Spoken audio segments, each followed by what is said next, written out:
مدنی مذاکرہ مدنی مذاکرہ ماشاء اللہ ماشاء اللہ، علم و ادب کا سلسلہ مدنی مذاکرہ، عطار کی علمی ضیاء مدنی مذاکرہ۔ الحمدللہ رب العالمین، والصلاة والسلام علی خاتم النبیین، اما بعد، فاعوذ باللہ من الشیطان الرجیم، بسم اللہ الرحمن الرحیم۔ الصلاة والسلام علیکہ یا رسول اللہ، وعلی آلک واصحابک یا حبیب اللہ، الصلاة والسلام علیکہ یا نبی اللہ، وعلی آلک واصحابک یا نور اللہ۔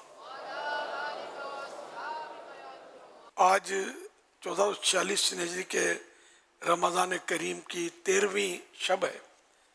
اس مناسبت سے اربعین عطار کے دو کے صفحہ نمبر 13 سے فرمان آخری نبی صلی اللہ علیہ وسلم نمبر 13، من سلم علی عشرا فکأنما اعتق رقبہ۔ فرمان آخری نبی صلی اللہ علیہ وآلہ وسلم، جس نے مجھ پر 10 بار سلام بھیجا گویا اس نے ایک گردن یعنی غلام آزاد کیا۔ صلو علی الحبیب صلی اللہ علی محمد۔ الحمدللہ مدنی مذاکرے کا سلسلہ ہے۔ اب سوالات کیجئے، ہر سوال کا جواب وہ بھی بالصواب یعنی درست دے پاؤں، یہ ضروری نہیں، بن پڑا تو عرض کرنے کی کوشش کروں گا، بھول کرتا پائیں فوراً میری اصلاح فرمائیں، بھول ہونے کی صورت میں مجھے شکریہ کے ساتھ قبول کرتا پائیں گے انشاءاللہ الکریم۔ صلو علی الحبیب صلی اللہ علی محمد۔ ایس ایم ایس کے ذریعے سوال کر رہے ہیں، کہہ رہے ہیں کہ اگر جماعت سے پہلے سنتیں رہ جائیں، سنت مؤکدہ، تو کیا فرض کے فوراً بعد اس کو پڑھنا چاہیے یا بقیہ نماز پڑھنے کے بعد وہ سنت قبلیہ جو رہ گئی ہیں وہ پڑھنی ہے؟ ظہر کی سنتیں 4 اگر رہ گئیں، جماعت کھڑی ہو گئی ہے، تو فرضوں کے بعد پہلے 2 سنتیں پڑھیں گے اور پھر اس کے بعد 4 سنتیں، کیونکہ فرض و سنت کے درمیان بھی تاخیر منع ہے، ثواب میں کمی آتی ہے، تو فرض کے بعد سنتیں فوراً پڑھنی چاہیے۔ یہاں تک کہ اس میں فرضوں کے بعد لمبے اوراد پڑھنا بھی منع ہے، کہ جلدی جلدی دعا وغیرہ کر کے اللہم انت السلام علیہ پڑھتے ہیں نا، تو فارغ ہو کر سنتیں پڑھ لیں۔ صلو علی الحبیب صلی اللہ علیہ محمد۔ محمد شاہد مکی عطاری سائٹ ٹاؤن کراچی سے عرض گزار ہوں۔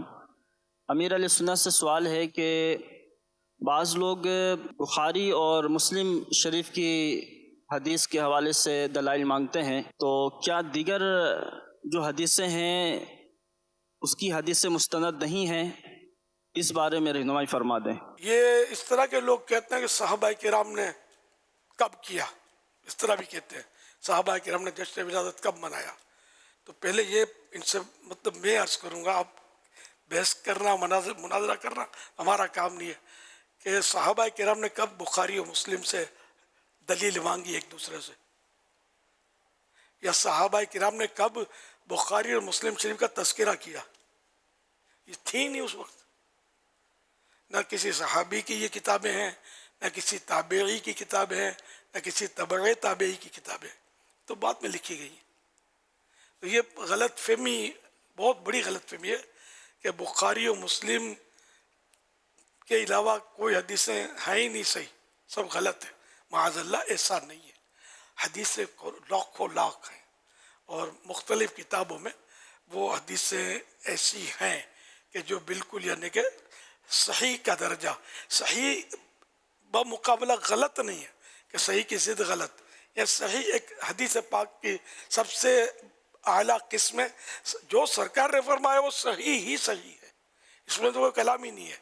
اب وہ راویوں پر ہوتا ہے کہ جو اس حدیث کو اس سے سنا، اس سے سنا، اس سے سنا، پڑھا ہوگا، یوں حدیث سے پہنچاتے ہیں، تو ان میں مطلب یہ کہ ان کی وجہ سے صحیح یا مطلب حسن، ضعیف، غریب، اس طرح کی کئی اقسام حدیثوں کی ہیں، تو کئی اقسام ہیں، تو یہ راویوں کے اوپر مطلب یہ بات ہوتی ہے کہ کوئی راوی ایسا ہوتا ہے کہ ویسے صحیح آدمی ہوتا ہے، نیک پرہیزگار، لیکن حافظہ کمزور، تو اس کے ذریعے جو حدیث پاک پہنچی اس پہ بھی پھر کلام کرتے ہیں محدثین کرام کہ بندہ صحیح تھا، حافظہ کمزور تھا، بھول گیا ہوگا تو کچھ کا کچھ بول دیا ہوگا تو یہ اچھا بعض ایسے کہ جو متہم بالکذب ہوتے ہیں کہ یہ جھوٹ کی وجہ سے کہ ان کی تہمت لگی ہوتی ہے، کہا جاتا ہے کہ یہ جھوٹ بھی بولتا ہے یا فلاں وقت نے جھوٹ بولا تھا.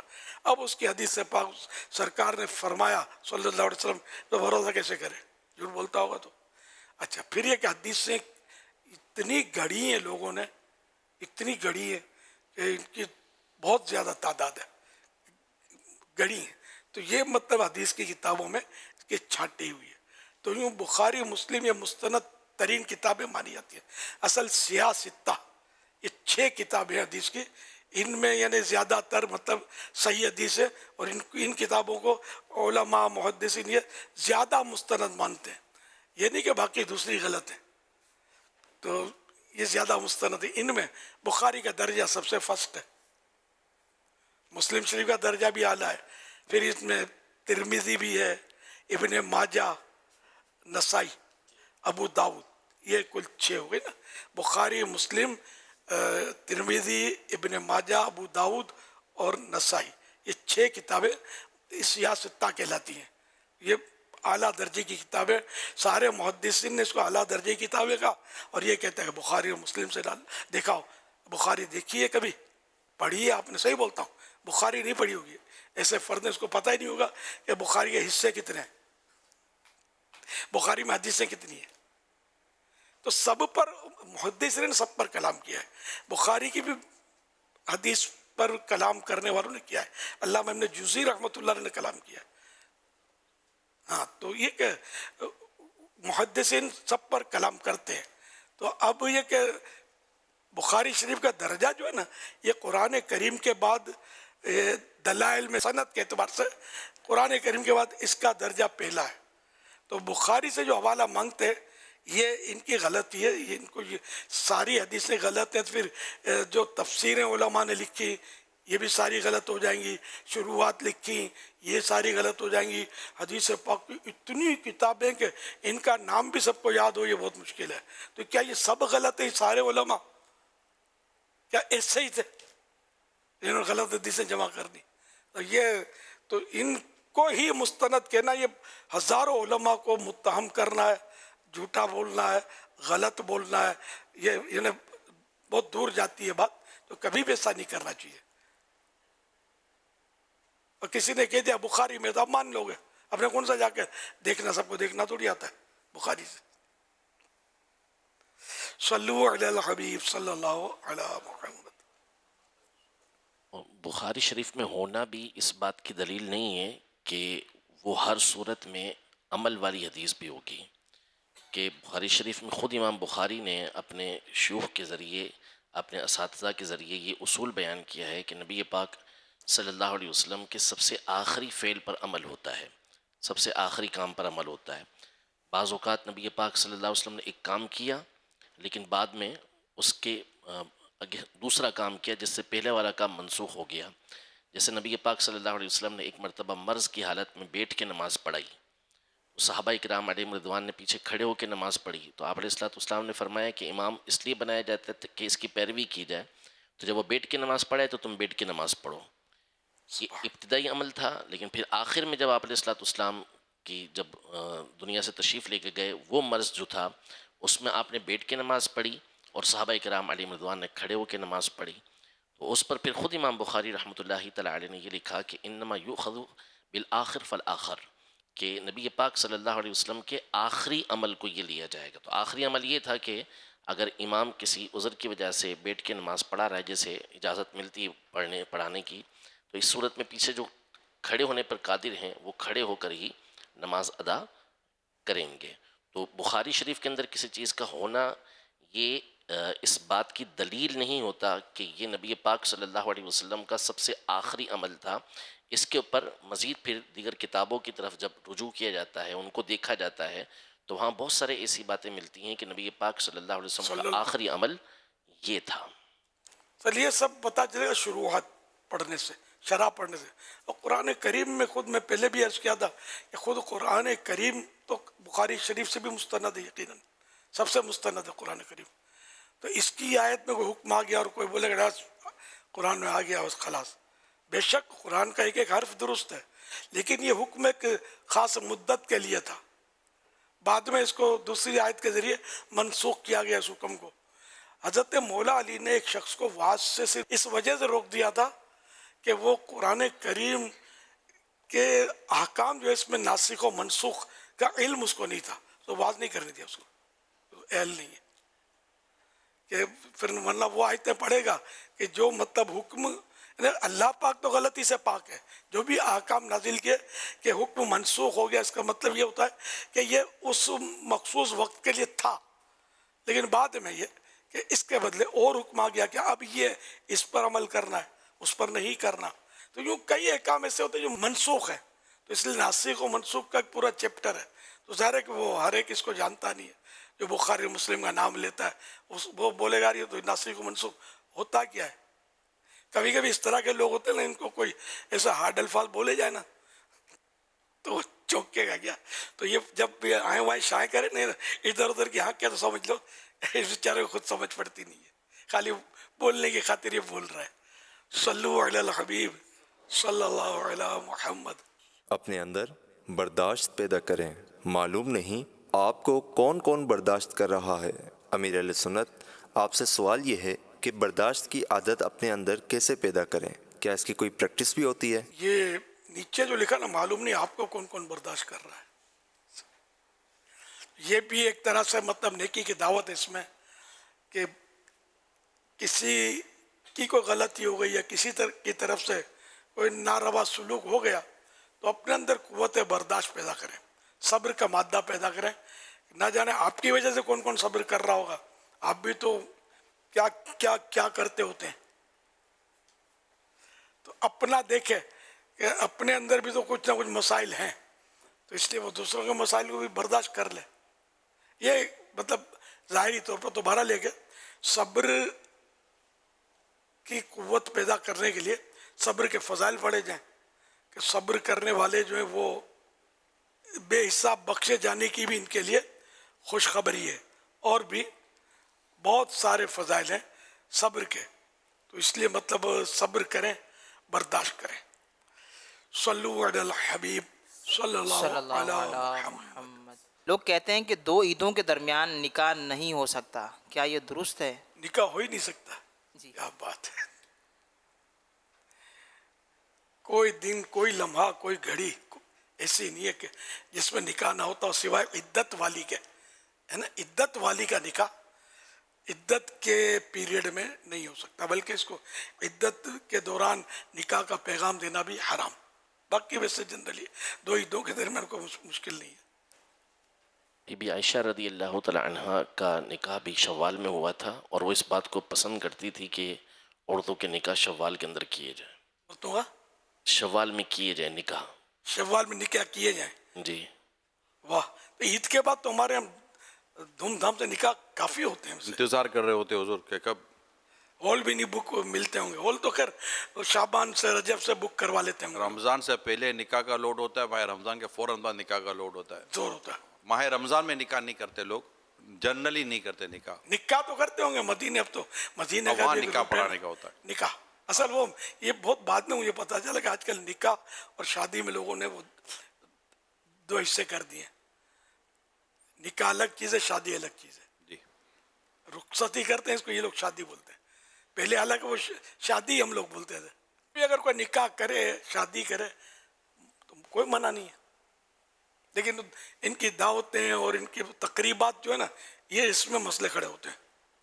ورنہ اگر سادگی کے ساتھ شریعت کے عین مطابق کوئی کرنا چاہے تو کوئی رکاوٹ رمضان میں بھی نہیں ہے. صلو علی الحبیب صلی اللہ علیہ محمد. الحمدللہ میں مدینے میں ہوں، اور مدینے میں کس جگہ ہوں آپ دیکھ رہے ہوں گے. میرے رائٹ سائڈ پہ ایک بلڈنگ ہے، اور یہ بلڈنگ بہت خاص ہے. اور خاص کیوں ہے یہ تو ہمارے شیخ ہی ہمیں بتائیں گے. اس بلڈنگ کا حضور کا مدینے آنے سے کچھ تعلق ہے، یہ سنا ہے. اب پوری ڈیٹیل اور کنفرمیشن اور انفارمیشن تو ہمارے شیخ ہی دیں گے. پلیز شیخ بتائیے گا اس بلڈنگ کے بارے میں اور اسلامک پوائنٹ آف ویو سے اس کی ہسٹری کے بارے میں کہ یہ بلڈنگ کیا ہے، اس کا نام کیا ہے، یہاں پہ کیا واقعہ ہوا تھا. اصل یہ ثنیۃ الوداع، جہاں پہلے یعنی کہ مسافروں کو رخصت کیا جاتا تھا، رخصت کرنے کی جگہ ایسی وادی، ایسا مقام کہ جہاں سے مسافروں کو رخصت کیا جاتا تھا، تو یہ اس کو ثنیۃ الوداع کے لفظی معنی یہ ہے. تو یہ جگہ ثنیۃ الوداع ہے.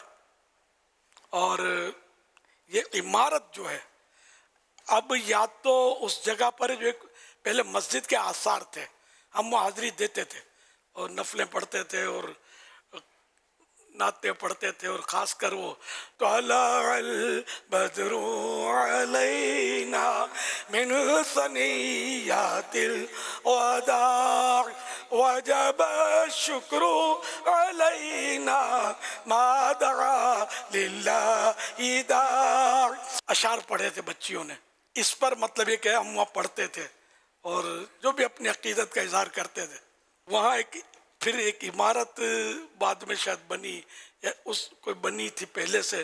پھر اس میں جو نفسیاتی مریض ہوتے ہیں ان کی ہاسپٹل شروع ہو گئی، تو وہاں پھر ہم جاتے تھے.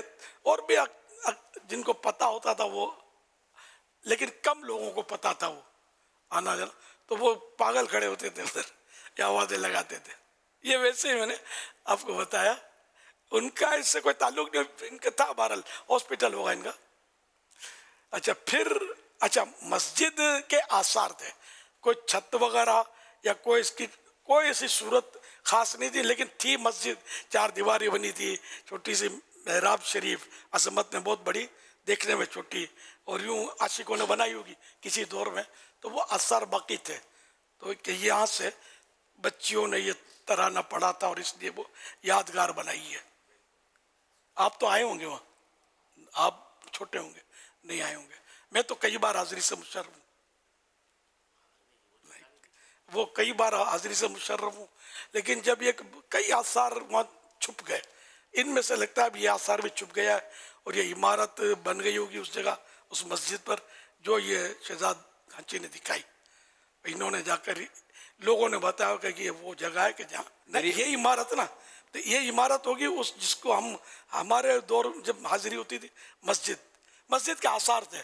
اب اللہ بہتر نا مسجد باقاعدہ اس طرح کی تھی کہ وہاں 5 وقتہ جماعت، اور یہ مشکل ہے چھوٹی کہ یہاں بس تھی 4 دیواری، اور یہ ترکوں نے بنائی ہوگی یا اس سے بھی پہلے ہو سکتا ہے عاشقوں نے بنائی ہو. لیکن اب تو کئی مسجدیں، ایک آپ نے احد شریف کے قریب اگر دیکھا ہو، وہاں وہ کانٹے دار جھاڑیاں یا وہ باڑ لگی ہوئی ہے، ایک بالکل، اب میں کیا بولوں، میرے دل سے بھی زیادہ ٹوٹا ہوا مطلب یہ کا انداز ایسا کہ ایک مسجد کے آثار ادھر سے میرا گھر جیسے ٹوٹا ہوا ہے، ادھر سے ٹوٹا ہوا ہے. بہت عالیشان، ہماری عالیشان مسجدوں سے بھی عالیشان وہاں کی مسجد اور یہاں کی مسجد، ہر فرق تو ہے نا. تو وہ بھی ایک پیارے آقا صلی اللہ علیہ وسلم نے بتاتے ہیں کہ وہاں نماز پڑھی تھی غزوہ احد کے دوران، کوئی موقع یا نفل پڑھے تھے، یہ بتاتے ہیں. لیکن مسجد کے آثار ہیں، اندر جا نہیں سکتے، کانٹے دار باڑ. اب ہو سکتا ہے کہ وہاں بھی کچھ، لیکن اب یہ کہ وہاں حالات تبدیل ہوئے ہیں. اب جہاں جہاں مستند ان کو تبرکات یا متبرک مقامات ملتے ہیں، تو یہ اثر نو ان کی ترکیبیں بن رہی ہیں الحمدللہ. اور بعض جگہ تو باقاعدہ فیس بھی لی جا رہی ہے زیارت کی اس کی. یہ مقام جو مقام ہے جہاں طلع البدر علینا کلام پڑھا گیا تھا، اب اس جگہ کو باقاعدہ زیارت گاہ کے طور پر بنایا گیا ہے، اور وہاں کے ساتھ جو عمارت تھی اس کی تزئین و آرائش گویا کہ اس طرح کی گئی ہے کہ یہاں لوگ آتے ہیں اور باقاعدہ اس مقام کی زیارت کرتے ہیں. یہ آخری انفارمیشن ہے، مجھے یاد تھی انفارمیشن، میں کہنا نہیں چاہ رہا تھا، مجھے کنفرم نہیں ہو رہا تھا، تو ابھی میں نے میسج کر کے باقاعدہ دوبارہ کنفرم کیا کہ اب یہ مقام کو باقاعدہ زیارت گاہ بنا دیا گیا ہے. ویر از مسجد؟ وہ نہیں، وہ اب مقام. اس مسجد کی جگہ پر اس کی بنیاد پر پھر یہ مکان بنا ہوگا.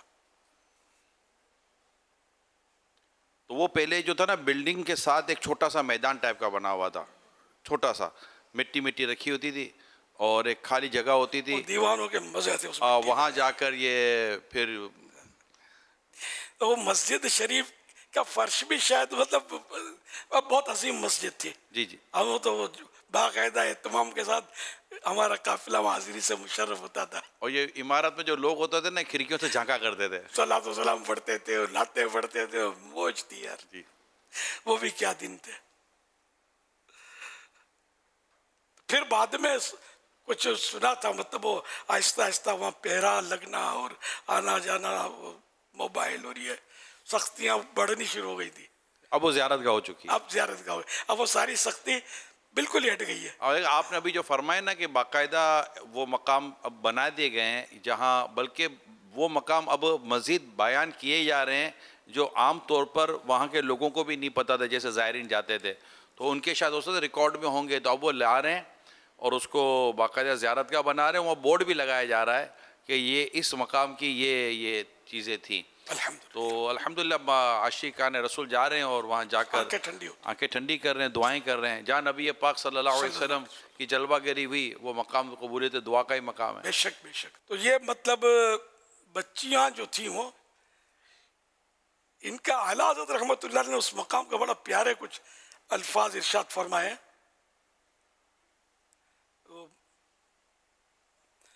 فتح رضویہ شریف میں کچھ اس طرح ہے: اللہ اللہ، ایک وہ دن تھا کہ مدینہ طیبہ میں حضور پرنور صلی اللہ علیہ وسلم کی تشریف آوری کی دھوم ہے.